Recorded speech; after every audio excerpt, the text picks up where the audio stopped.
అమరావతిపై YCP తీరును ప్రజల్లోకి తీసుకువెళ్లాలని ప్రభుత్వం నిర్ణయించింది. వైసీపీ చేస్తున్న కుట్రల్ని ప్రజలకు తెలియజేయాలని మంత్రులకు సీఎం చంద్రబాబు దిశానిర్దేశం చేశారు.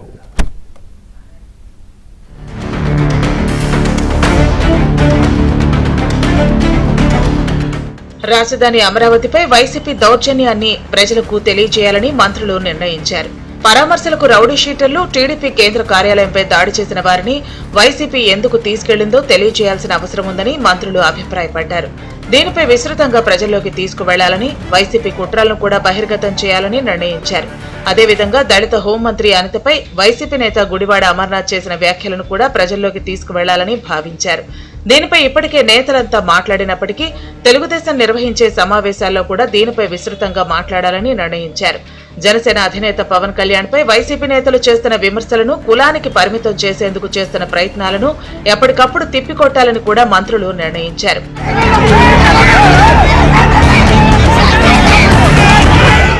అందుబాటులో ఉన్న మంత్రులతో సచివాలయంలో సీఎం చంద్రబాబు లంచ్ సమావేశం నిర్వహించారు. మంత్రులు అనగాని నారాయణ, బీసీ జనార్దన్ రెడ్డి, మరికొంతమంది మంత్రులు ఈ సమావేశంలో పాల్గొన్నారు. రాజధాని అమరావతిని మొన్నటి వరకు వ్యతిరేకించడంతో పాటు చట్టబద్దత కల్పిస్తూ లోక్సభలో బిల్లు ప్రవేశపెట్టే రోజు కూడా మావిగనని మాట్లాడి నవ్వుల పాలైన వైసీపీ ఇప్పుడు మళ్లీ కొత్త డ్రామాకు తెరలేపిందని సీఎం గుర్తు చేశారు. ఈ విషయాలను జనంలోకి తీసుకువెళ్లాలని మంత్రులకు సూచించారు.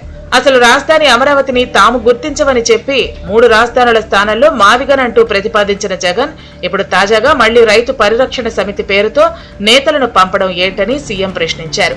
పరామర్శలకు వెళ్లేవారు రౌడీ షీటర్లను వేసుకుని దండయాత్ర మాదిరిగా వెడతారా అని మంత్రులు ప్రస్తావించారు. తెలుగుదేశం కేంద్ర కార్యాలయంపై దాడి చేసిన వ్యక్తులే రాజధానికి వైసీపీ నేతలతో కలిసి వెళ్లిన దృశ్యాలు వైరల్ అయిన విషయాన్ని మంత్రులు ముఖ్యమంత్రికి వివరించారు. పరామర్శకు వెళ్లేటప్పుడు రౌడీ షీటర్లను ఎందుకు తీసుకువెళ్లాలని నిలదీశారు. ఈ అంశాలన్నింటినీ రాష్ట్ర నలుమూలలా ప్రజల్లోకి విస్తృతంగా తీసుకువెళ్లాలని సీఎం మంత్రులకు సూచించారు.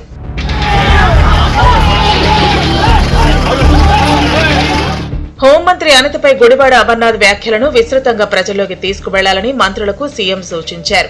మహిళ అని చూడకుండా ఇలా మాట్లాడటం ఏంటని సోషల్ మీడియాలో నెటిజన్లు కూడా అనితకు సానుభూతిగా అనేక పోస్టులు పెడుతున్నారని, ఈ అంశాన్ని కూడా టీడీపీ సమావేశాల్లో ప్రధానంగా ప్రస్తావించాలని సీఎం చెప్పారు. మంత్రులు కూడా ఇప్పటికే ఈ అంశంపై పూర్తిగా స్పందించామని, అనిత కూడా చట్టం తన పని తాను చేసుకుపోతుందని హుందాగా మాట్లాడారని మంత్రులు సీఎంకు వివరించారు.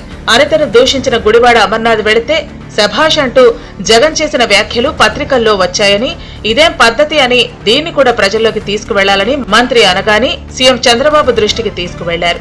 ఇటువంటి అంశాలే ప్రజల్లోకి తీసుకువెళ్లాలని సీఎం సూచించారు. ఇక విజయవాడ కృష్ణలంక పోలీస్ స్టేషన్ లో జరిగిన కస్టోడియల్ డెత్ పై ప్రభుత్వం తీసుకున్న చర్యలను ప్రజల్లోకి తీసుకువెళ్లాలని సీఎం సూచించారు. మృతుడి సాయికృష్ణ క్రిమినల్ హిస్టరీపై ఆంధ్రజ్యోతిలో వచ్చిన కథనాన్ని మంత్రులు ప్రస్తావించారు. నేర చరిత్ర ఉన్నప్పటికీ చట్టాన్ని తమ చేతుల్లోకి తీసుకుని వ్యవహరించకూడదని, చట్ట ప్రకారమే శిక్షించాలని సీఎం చెప్పారు. ప్రభుత్వం నిష్పక్షపాతంగా దర్యాప్తు చేయిస్తోందని, సిట్ ను కూడా నియమించామని, సీఐ నాగరాజుపై హత్య కేసు నమోదు చేసి అరెస్టు చేసిన విషయాన్ని గుర్తు చేశారు. డెడ్ బాడీ మిస్టరీ కూడా త్వరలోనే తేలే అవకాశం ఉందని కూడా సీఎం చెప్పినట్లు తెలిసింది. ఈ అంశంపై ప్రభుత్వం తీసుకున్న చర్యల పట్ల మంత్రులు సంతృప్తి వ్యక్తం చేశారు. ఇదే అంశంలో డిప్యూటీ సీఎం పవన్ పై వైసీపీ నేతలు చేస్తున్న విమర్శలను పూర్తిగా తిప్పికొట్టాలని సీఎం సూచించారు. పవన్ ను కులానికి పరిమితం చేయాలని, ఆయనపై లేనిపోని ఆరోపణలు చేస్తూ వైసీపీ చేస్తున్న ప్రయత్నాలను ఎట్టి పరిస్థితుల్లో కూడా సహించవద్దని సీఎం ఆదేశించారు. వైసీపీ కుట్రలను ఎక్కడికక్కడ ప్రజలకు వివరించాల్సిన అవసరం ఉందని కూడా చంద్రబాబు చెప్పారు.